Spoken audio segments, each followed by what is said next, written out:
આવો મોટો રાજા કહે છે કે આમાંથી કોરો કોણ નીકળે છે, તો એને ખબર જ હોય કે ન નીકળે, ખબર જ હોય ને કે છતાં કે એ કહે છે તો આપણે મારવામાં શું વાંધો છે. આ ઉપરથી માર્યો ધૂમકો મારી અને ગયા રાજાને કે રાજા હું ધૂમકો મારી એવો જુઓ કોરો નીકળો ને. રાજા મહિના વિચાર કરી ગયા કે આ હોશિયાર અને બુદ્ધિશાળી મારા વચનની કિંમત એને છે. શું છે? મારા વચનની એને કિંમત છે. તરત જ એ વખતે એને 5 ગામ લખી દીધા કે આને 5 ગામ લખી દીધા. હાલો, સત્કૃષ્ણ ભગવાનના વચન આવા છે કે જેણે જેણે કોઈને વચન પાડ્યા છે ને તો એ મહા સુખિયા થાય છે. મારે કે ભગવાનના સત્કૃષ્ણ વચનો આવા જબરા હોય છે, પણ જ્યાં લગી અનુભવમાં નથી આવ્યા ત્યાં લગી આપણે એની કિંમત નથી.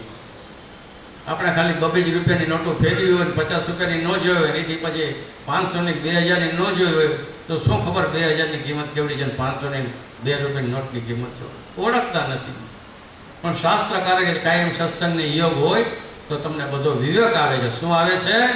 વિવેક આવે છે કે આ ભગવાન અને સત્પુરુષના વચનોની કેટલી કિંમત છે અને એનેથી શું સુખીઓ થવાય છે. મારી કે બધા વિવેક શાસ્ત્ર શીખડાવે છે, બીજો કોણ શીખડાવે? કોઈ ન શીખડાવે હો વિવેક.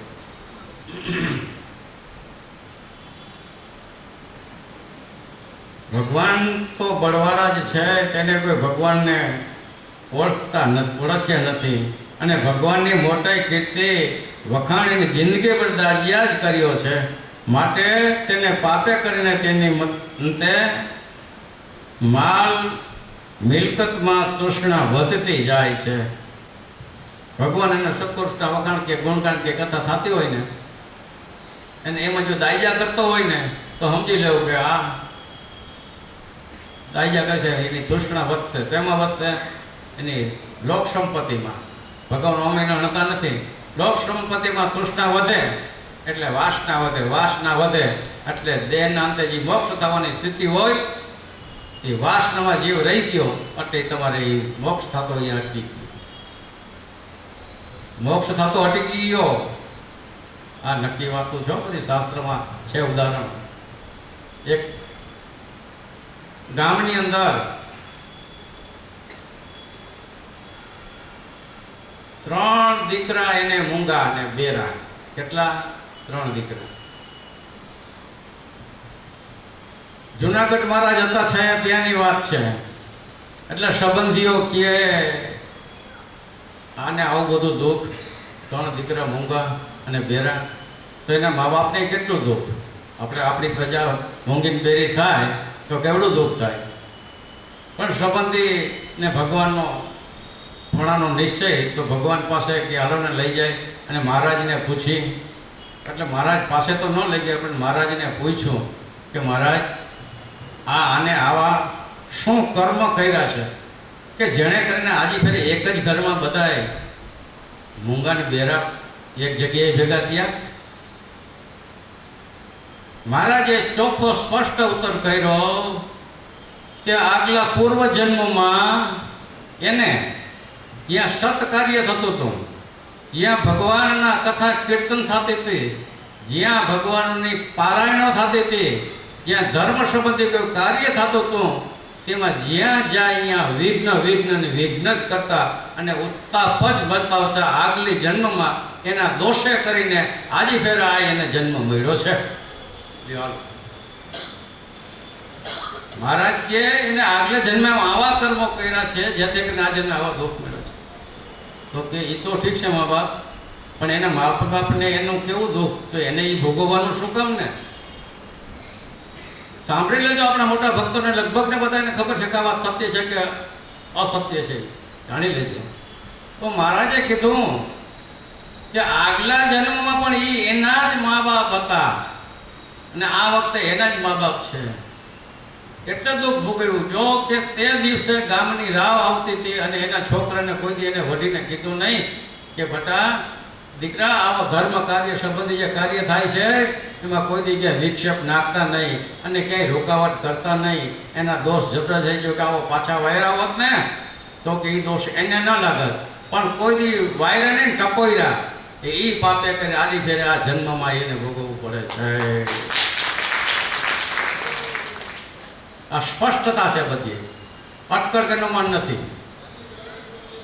શાસ્ત્રકારો એ સૂચવે છે કે ધર્મ કાર્ય ગમે ત્યાં થતું હોય પણ કોઈ દિવસ બીજો વિચાર કોઈ કરતા નહીં. ન થાય છેલ્લે હાથ જોડી લેવા ખાલી કે મારાથી આ સેવા નથી થાય એમ ન કરવી. પણ નિંદિત કે અપશબ્દો કરી કે બીજો કોઈ પણ પ્રકારનો ઉત્પાદ કરી અને કોઈ દિવસ ધર્મ કાર્યમાં વિઘ્ન થાય એવું ન જ કરવું, આ શાસ્ત્રનો સિદ્ધાંત છે.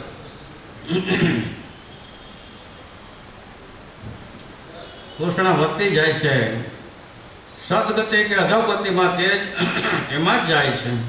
આ વાત એમ જ છે. પ્રત્યક્ષ સંત મંડળ દિલમાંથી જે એવો ભાવ લેનાર તેને તે નીકળી ગયો છે, લેનારને નીકળી ગયો. પછી ભલે તે ભભકો રાખતો હોય અને લૌકિક દેખાડતો હોય પણ તે પણ જીવતા નરકમાં જ છે. પછી ભલે ગમે તેવો ભભકો મારાક્ય કરતા હોય, ગમે તે કરતા હોય, પણ એ છેલ્લે જે અધોગતિ શાસ્ત્રમાં લખી છે એમાં જેનો વાસ થાય છે એ નથી માનવું.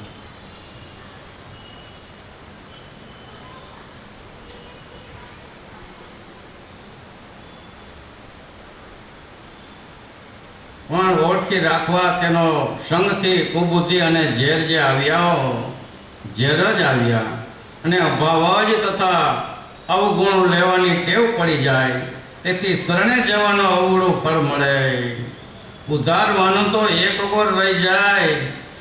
જ્યાં તરવાનું છે ત્યાં જ ડૂબવાનું પકડી લીધું અને ફૂલણજી થઈને ડૂબવાનું પકડી લીધું.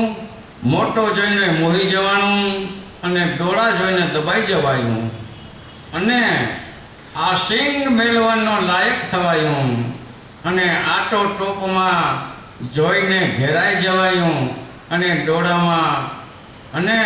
ડોળામાં સારું મનાઈ જવાયું. પછી મારા જેવો કોઈ નહીં. આવા અભ્યાસમાં ઉતરી જવાનું એને આટો ટોપની છાયાએ અહો રૂપનું અહો વિઘ્ન લાગી ગયું.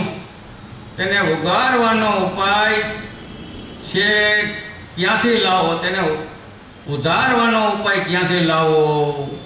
માટે ભગવાન શુદ્ધ બુદ્ધિ સુજાડે તે રીતે અંદરના સાચી કહે તે પ્રમાણે શાસ્ત્ર અને સંત દ્વારા સમજાય તેવું ઉત્તમ સ્વલ્પ કલ્યાણ કરી લેવું. કલ્યાણના દાતા પ્રત્યક્ષ ભગવાન અને પ્રત્યક્ષના સંત ને સાચવી લેવા. વિવેકથી વિજય થાય છે. એક રંગા દાસ ભક્ત થવું, બહુ રંગા વેશ ન કરવા. એક રંગા એટલે જીવન આખું એક જ રંગ, તે પણ ચડતો ને ચડતો રંગ. તે રંગ એક સર્વોપરીપણાનો, એક સર્વ અવતારોના અવતારીપણાનો, સમજણનો, એક કાયમી નભી શકે તેવી ભક્તિ સેવાનો ને એક નિસંશય અનુવૃત્તિ પાડવાનો, એક સર્વ ક્રિયાઓમાં દિવ્ય ભાવનો, એક મોક્ષમાં જ છીએ અને ધામમાં જ બેઠા છીએ. એવા બળનો એક પોતાના ગુરુ સંપ્રદાયના દિનચર્યા વગેરેનો આવા 7 રંગ તો ચડતા ને ચડતા રાખવા. તેમાં ભજન, સેવા, ભક્તિ, દિનચર્યા વગેરે તો દરરોજ નિયમથી 10 માળા તો ફેરવવી, સ્નાન કરીને પૂજા કરવી, દંડવત 10 પ્રદક્ષિણાઓ કરવી, 1-2 વચનામૃતો આદિ વાંચવા, મંદિરે 1 વાર કે 2 વાર દર્શને જવું, નામ ધર્મ તો રસોઈ યથાશક્તિ આપવા, પ્રત્યક્ષ ગુરુ સ્વરૂપ ભગવાનની સેવા તો કરવી, પોતાના કુટુંબને આત્મનિવેદી સેવક કરી રાખવું તેવી સમજણ, કથા વાર્તા કર્યા કરવા કાંઈ ન કરી શકે, પણ જો એટલું જ જો સમજેતો હોય કે ગુરુ સ્વરૂપ રૂપી હરિને શરણે તરીને, ગુરુ સ્વરૂપ હરિને શરણે તરી જવાય તો તેને જરૂર ને જરૂર ગુરુમાં વસેલા શ્રી હરિ તારે છે. પધરાવેલી મૂર્તિઓમાં રહ્યા થકા તારે છે, તો સંત એવા ગુરુ સ્વરૂપ મૂર્તિમાં રહ્યા થકા કેમ ન તારે? જરૂર તારે. જે ભગવાનને શરણે વસ્યા છે તે તરવા માટે જ વસ્યા છે, માટે તે તરતા આશરે આવેલાને જરૂર તારશે. કારણ કે ગુરુદેવ સાચા તારનારા મોટા તરવૈયા એવા ભગવાનને ગ્રહણ કર્યા છે. પ્રત્યક્ષ ભગવાન, પ્રત્યક્ષ ગુરુ તે તારે જ છે. પ્રત્યક્ષ ગુરુ તે સાચા શરણાગતને તારે જ છે. આ રીતે એક રંગા રહેવું, તેમાં પણ ભક્તિ, સેવા, ભજન, માળા, દંડવત વગેરે વધારતા જવા, શ્રદ્ધા પ્રમાણે વધારવું, પણ પાછા ન પડવું. આવા જે ભક્ત તેઓ સંસારી જીવોના તારનારા થઈ જાય છે અને ભગવાનની સંપત્તિઓ તરીકે સ્વીકારાઈ જાય છે. આ બધો મહિમા જબરો છે. ચડતા ને ચડતા રંગ રાખવા, કોઈ દિવસ મોયરક જીવમાં ન આવવા દેવી. હવે આજ મંદિરે નથી ગયો, થાકી ગયો તો આજ મારા નથી ફેરવી, આજ સિરિયલ હારી આવે છે એ જોઈ લઈશ, સિરિયલ કાલે આવશે તો ભાઈ એને આગે મૂકી દેવી. પણ નિયમ થાય એટલે એ મારા અને નિયમ જે હોય ને ઘડીક વાર વાંચવાનો અભ્યાસ એ પણ રાખવો. એમાંથી સારાવાના થશે, સિરિયલમાંથી સારાવાના નહીં થાય. કોઈ સિરિયલમાંથી સારાવાના કોઈને કર્યા ઝઘડા કરાવ્યા છે. હું જોઉં છું કંઈ કંઈક એવી હોય ને એમાં ક્યાંક બસ એ બીજું ત્રીજું જોતું આવતું હોય, પાડવાનું, મારવાનું, એ કોઈને હારાવાના નહીં કરે. જોવું, મનોરંજન રાખવું, એમાં કંઈ વાંધો નથી, બાદ નથી આપણે ગ્રહસ્થને, પણ એમાં વિવેક રાખવો કે અત્યારે સમય ભજનનો ને માળાનો છે. હવે ઓલો ઘરવાળો આવવું હોય, 2:30 વાગે કામેથી કે 1 વાગે આવવાનું હોય અને ત્યાં સિરિયલ આવે ને તમે 2 વાગે રાંધી દો તો કેવા રાજી થાય બધા? એ રાજી થાય કે શું કરે? અને કેવી ઉપર તમારો રાજીપો વરસાવે. પાછા કલાકની છૂટી હોય માન ખાવાની, એ સમયમાં ન થાય તો શું કામનો? માટે એ તો સામાન્ય સમય છે, પણ અત્યારે આપણે બધા બેઠા છે એની અવસ્થાઓ કેવી સારી છે અને કેવા સમક્ષ છીએ કે ભજન કરી શકીએ એવી ભગવાને શક્તિ આપી છે. અને જો એ ટાણું વહી ગયા પછી, પરાધીનતા આવ્યા પછી થાય એમ નથી, સમજી લેજો. થાય એમ નથી, નક્કી માનજો. પરાધીનતા આવ્યા પછી બહુ અવમું છે.